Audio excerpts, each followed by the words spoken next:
Hola, bienvenidos al podcast Impuestos para Todos, donde hablamos de temas fiscales de manera clara y sencilla. Yo soy César Ramírez. Comenzamos.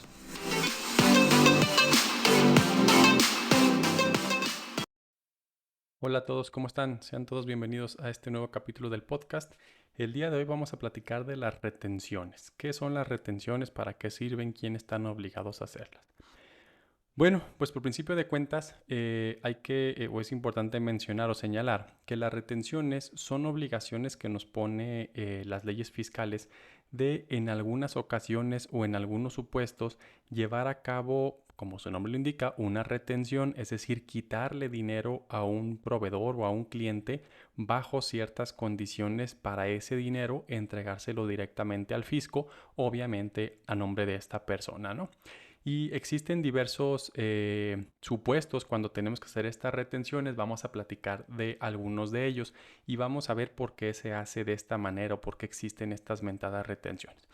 Primero hablaremos de las retenciones más comunes, que son las de los sueldos y salarios. Sabemos que como patrones, cuando tenemos algún trabajador, estamos obligados nosotros a quitarle una parte de su sueldo, a hacerle una retención de impuestos sobre la renta, porque el trabajador pues también tiene que pagar impuestos sobre la renta de su trabajo.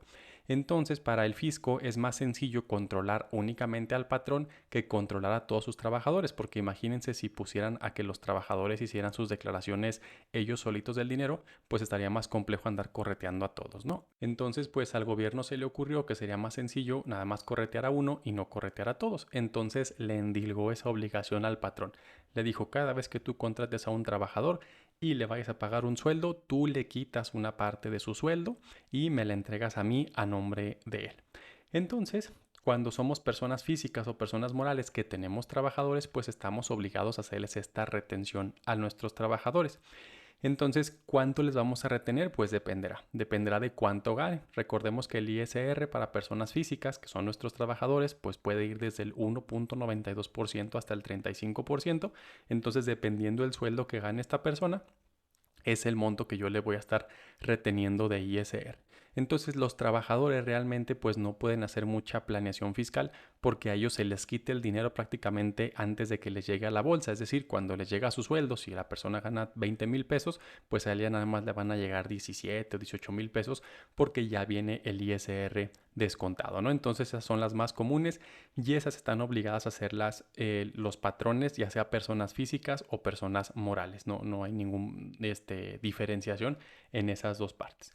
Luego vamos a platicar de otras, que estas otras que vamos a comentar ahorita son obligatorias cuando una persona moral le va a pagar ciertas cosas que ahorita vamos a comentar a una persona física.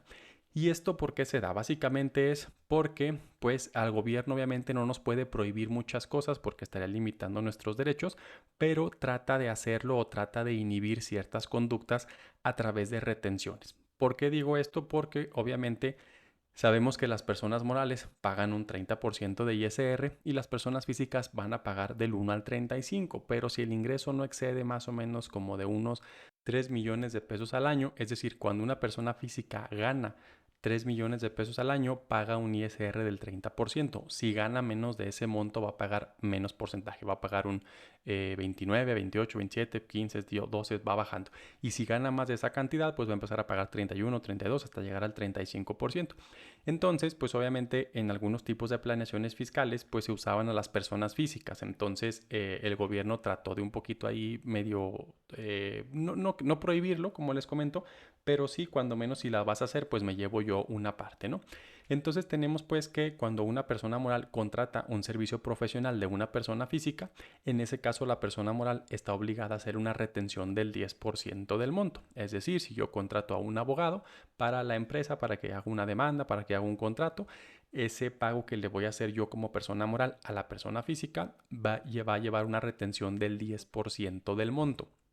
Es decir, que si yo me puse de acuerdo con esta persona que le voy a pagar 40,000 pesos por los honorarios, yo le voy a hacer una retención de 4,000 pesos de esos 40,000 y obviamente se va a reflejar esa retención en el CFDI o en la factura. Ahí va a decir, oye, yo le iba a pagar 40, pero le quito 4,000 pesos. Esos 4,000 pesos obviamente yo como persona moral se los debo de quitar a él y entregárselos al fisco. Esa es mi obligación. Se los quito a él y se los pago al SAT a nombre de él. Obviamente Las personas que reciben la retención, más bien que les hacen las retenciones, ese dinero ya está, digamos, pagado a nombre de ellos en el SAT. O sea, ellos pueden ir al SAT a decir, oye, SAT, ya me retuvo esta persona el 10%, quiere decir que yo ya te pagué ese 10%, ya lo tienes tú. Entonces, ese es una de las supuestos cuando se hace una retención. ¿Qué otro tenemos? Cuando se pagan vía asimilados a salarios. Ya lo he comentado muchas veces, los asimilados como tal no es un pago, sino es una vía para hacer un pago de diferentes tipos. Los 4 más comunes, comisiones, o bueno, actividad empresarial, que los más comunes son comisiones, servicios profesionales, emolumentos o rendimientos de cierto tipo de sociedades.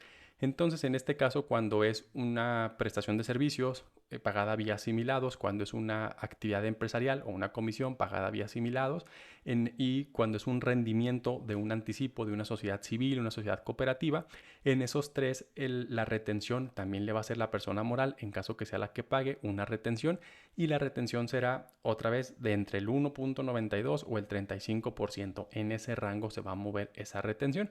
Entonces, esos tres tipos de pagos de asimilados a salarios van a llevar esa retención muy similar a la de salarios. Pero si pagamos vía asimilado a salarios, los llamados emolumentos, que son pagos que se le hacen a miembros del Consejo de Administración, administrador único, comisario, ahí lleva una retención directa del 35%. Entonces, aunque sea vía asimilados, la retención es diferente. Entonces, si yo a mi administrador único de la empresa le voy a pagar 100,000 pesos, yo le voy a retener un 35%. Obviamente estas retenciones que estamos platicando ahorita son provisionales, es decir, no quiere decir que ya las voy a perder. Si yo a mi administrador único le hago una retención del 35%, ese 35% él en su declaración anual lo va a poder recuperar. Si él en su declaración anual le salen por pagar nada más el 15, el 20%, pues ese 15 o 20% extra que pagó porque yo le quité el 35%, pues él lo puede pedir en devolución sin ningún problema. Entonces también los asimilados llevan retenciones, como veíamos, o como las personas físicas asalariadas del 1 al 35, o como emolumentos al 35, no importando el monto, sea un peso, sean 1,000,000,000, es el 35%. Otro tipo de pago que lleva retención es el arrendamiento de inmuebles. Cuando una persona moral le renta un inmueble a una persona física, está obligado a hacer una retención también del 10% de ISR. Entonces, si yo como persona moral le voy a rentar un local y el arrendador es una persona física, entonces le voy a hacer una retención del 10% de ISR. ¿Qué otro pago? Cuando pagamos regalías. Si una persona física es la dueña de un derecho de autor, de una marca, de una patente, y yo como persona moral le voy a hacer pagos por esas regalías, estoy obligado a hacer una retención del 35%. Aquí también no importa el monto, es del 35%. ¿Qué otra es también así de las altas? Pues cuando pagamos intereses. Cuando una persona moral le paga intereses a una persona física, está obligado a hacer una retención del 35%. En algunos casos la retención es del 20%, pero aquí muy importante, la retención va a ser del 20% cumpliendo dos condiciones. Número uno, que quien esté haciendo el pago no sea parte del sistema financiero, y número dos, que ese contrato o los intereses se estén pagando derivado de un título valor. Y bueno, pues aquí los que son abogados o contadores en la ley de mercado de valores nos explica qué es un título valor, y si vemos ahí pues están los pagarés, las obligaciones, algunos títulos de crédito. Entonces, si yo tengo un contrato de mutuo, ese no es un valor, eso es un contrato civil, entonces en ese caso aplica la retención del 35%. Si yo tengo la obligación del pago de intereses proviene de un título valor, en ese caso la retención será del 20%, y si no, del 35%. ¿Qué otro tipo de retenciones existen? Pues cuando recibimos intereses del sistema financiero. Si el sistema financiero es quien me está pagando los intereses, ahí las reglas cambian un poquito porque todos los que les comenté ahorita es la retención sobre el ingreso, o sea, el porcentaje va sobre el ingreso, pero cuando recibimos intereses del sistema financiero, la retención va a calcularla sobre el capital. Entonces, si yo tengo un capital de 1,000,000 de pesos, sobre ese capital es sobre la que me van a calcular esa retención, que para este año siempre va cambiando cada año. Para este año es del 0.5 del capital. Ojo, entonces es muy importante que aprendamos a diferenciar. ¿Qué otra retención también existe cuando se le pagan una moral a una física? En el tema de los dividendos. Cuando una persona moral paga dividendos a sus socios, que son las ganancias que le va a pagar a sus socios, a partir del 2014 existe un impuesto extra que se tiene que pagar, que es una retención del 10% sobre el dividendo. A diferencia de las que le comenté hace ratito, esta retención sí es definitiva, es decir, esta retención no me la van a, por así decirlo, no me la va a contar el SAT. Entonces, si a mí me retiene ese 10% yo no lo puedo recuperar ya porque es digamos, una retención basura porque ya se perdió. Entonces, este es el único de las pocas retenciones que son, digamos, definitivas. Entonces, pues aquí también hay otro tipo de retenciones que no siempre van a estar a favor en el SAT. Y también, pues la muy conocida ya, la retención del 1.25% cuando una persona moral le paga a una persona física del régimen simplificado de confianza. Aquí no importa si el simplificado de confianza vende cosas, presta servicios o renta bienes, en este caso no hay ninguna distinción. La persona moral está obligada a hacer una retención del 1.25% sobre el ingreso, ¿sale? Entonces, estas pudieran ser las retenciones más comunes que existen del ISR. Ahora, también existen retenciones de IVA. Recordemos que el IVA es el impuesto al valor agregado, entonces también en la ley, en ciertos supuestos, nos obliga a que le hagamos retenciones de IVA a las personas. ¿Y cuándo es cuando se van a dar estas retenciones? Son varios los supuestos, pero aquí los más comunes es cuando hay una prestación de servicios de pudiéramos decir de un flete, que son los más comunes. Cuando tengo una prestación de servicios de un flete, se va a ver una retención del 4% del valor. ¿Qué otra retención nos habla? Bueno, nos habla básicamente de dos, que cuando se preste un servicio personal independiente y cuando se arrenden bienes, va a haber una retención, dice la ley, del 100% del IVA, es decir, del 16%.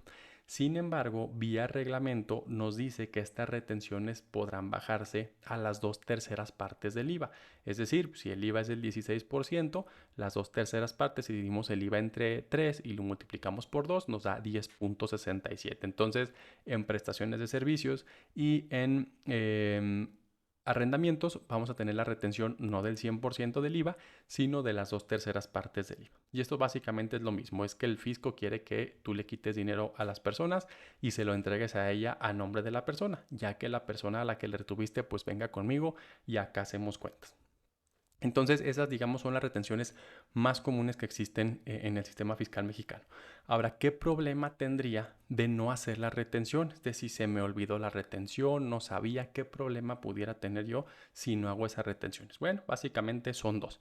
Si la ley me pone la obligación de hacer una retención y no la hago, el efecto sería, número uno, ese gasto o esa erogación que hice va a ser no deducible, es decir, no la podré deducir del impuesto sobre la renta. Por ejemplo, si estoy pagando sueldos, obviamente los sueldos es un gasto estrictamente indispensable para las empresas porque requieren personal, pero la obligación es hacer la retención del ISR. Si yo estoy pagando sueldos y se me olvidó hacer la retención del ISR, en ese momento ese gasto se convierte en un gasto que no reúne los requisitos fiscales y por lo tanto pues no va a poder ser deducido de los ingresos para efecto de pagar menos impuesto. Si mis ingresos fueron de 100,000 pesos y la nómina fue de 30,000, pues se supone que mi ganancia fue 70,000.